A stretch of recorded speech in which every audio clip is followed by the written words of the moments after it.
আজ করব মাছের মুড়ো দিয়ে একটা রেসিপি। তো প্রথমে এটা আমার বোয়াল মাছের মুড়ো। তো প্রথমে মাছটার মধ্যে নুন হলুদ মাখিয়ে নেব। দিলাম নুনটাকে মেখে নিলাম, হলুদ গুঁড়ো একটু মেখে নেব। মাছটা খাওয়া হয়ে যায়, কিন্তু মাছের মুড়োটা দিয়ে কি করব সেটা নিয়ে একটা সমস্যায় পড়ে যেতে হয়।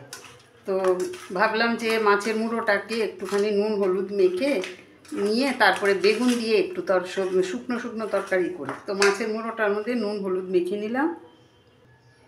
নিয়ে নিলাম দুটো বেগুন। তো বেগুন দুটোকেও কেটে নেব। বেগুন দুটোকে আমি প্রথমে একটু ছোট ছোট করে কাটবো। দুপাশ থেকে কেটে নিয়ে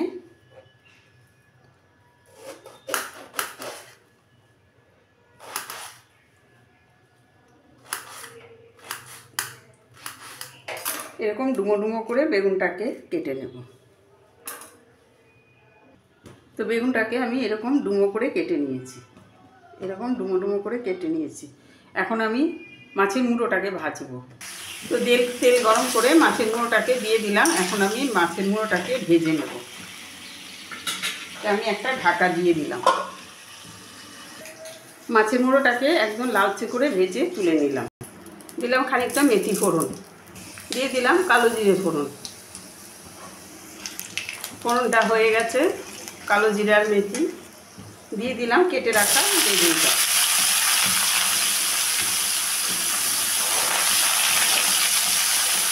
বেগুনটাকেও নুন হলুদ দিয়ে ভেজে নেব। দিলাম নুন, হলুদ গুঁড়ো।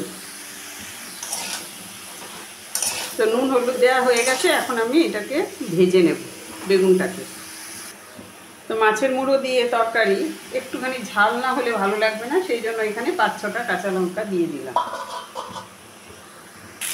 বেগুনটা ভেজে নিলাম। এখন দিয়ে দেব 2 চামচ ধনের গুঁড়ো, একটু লঙ্কার গুঁড়ো, একটু লবণ দেব, যেহেতু মশলাটা দিয়েছি তার জন্য একটু দিলাম হলুদ গুঁড়ো। যেহেতু মশলাটা দিয়েছি যাতে পুড়ে না যায়, দিলাম একটু জল। ভালো করে মিশিয়ে নেব। আবারও কিছুক্ষণের জন্য ঢাকা দিয়ে দিলাম। তো ঢাকাটা সরিয়ে দিলাম। মশলা বেগুন ভাজা হয়ে গেছে, তেলও ছেড়ে এসছে।